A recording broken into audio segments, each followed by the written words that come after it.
నమస్కారం. రామకథల ఛానల్కి స్వాగతం. ఈరోజు మనం భరతుడు కైకేయిని దూషించుట అనే విషయం గురించి తెలుసుకుందాం.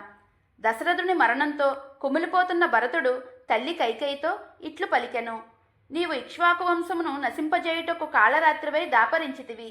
నీ వల్ల నేను తండ్రిని కోల్పోయి తండ్రితో సమానుడైన రాముడికి దూరమైతిని. ఈ వంశంలో వారి సుఖములను శాశ్వతంగా నేలపాలు చేసితివి. శ్రీరాముణ్ణి అడవులకు పంపి పాడుపని చేసితివి.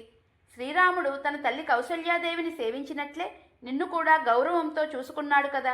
అట్టి రాముణ్ణి నారచీరలను ధరింపచేసి వనవాసమునకు పంపితివి. నీకు ఏమాత్రమూ విచారం లేదా? మహారాజు తన రక్షణకై రాముడి మీదనే ఆధారపడేవాడు.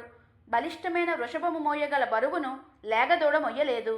అదేవిధంగా దశరథుడు వహించిన ఈ రాజ్యభారమును నేను నిర్వహింపజాలను. నాకు అంత శక్తి లేదు. నీవు పాపాత్మురాలవైనను శ్రీరామునకు నీపై మాతృభావన ఉన్నందున నిన్ను నేను విడువలేను. అమ్మ, పెద్ద కుమారుణ్ణి కాదని చిన్నవానికి రాజ్యాధికారమును అప్పగించవలనే దుర్బుద్ధి నీకు ఎట్లా కలిగింది? అది మన వంశ సాంప్రదాయమునకు విరుద్ధము.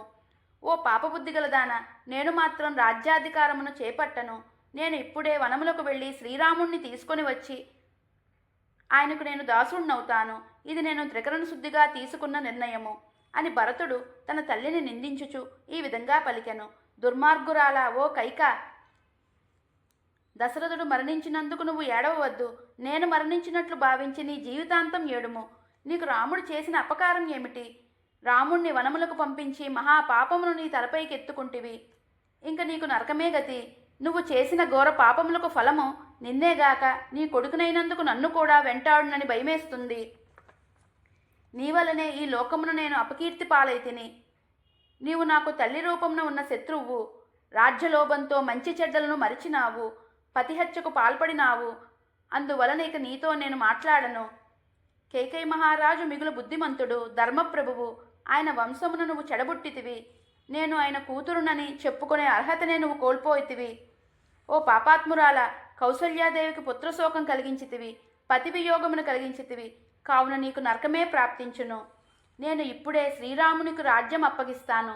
తండ్రికి అంత్య సంస్కారములు జరిపిస్తాను. త్రికరణ శుద్ధిగా చెప్తున్నాను. నీ వల్ల నాకు వచ్చిన కళంకమును పోగొట్టుకుంటాను. ఇట్టి పాపాలను ఒడిగట్టిన నీవు అరణ్యములకు వెళ్ళుట మంచిది. లేదా అగ్నిలో దూకి గాని ఉరివేసుకొని గాని మరణించు. నీకు వేరే గతి లేదు అని భరతుడు పలుకుచూ దుఃఖించెను. ఇది ఈరోజు కథ. తదుపరి భాగంలో మరో అందమైన సంఘటనను తెలుసుకుందాం. ధన్యవాదములు. జై శ్రీరామ్.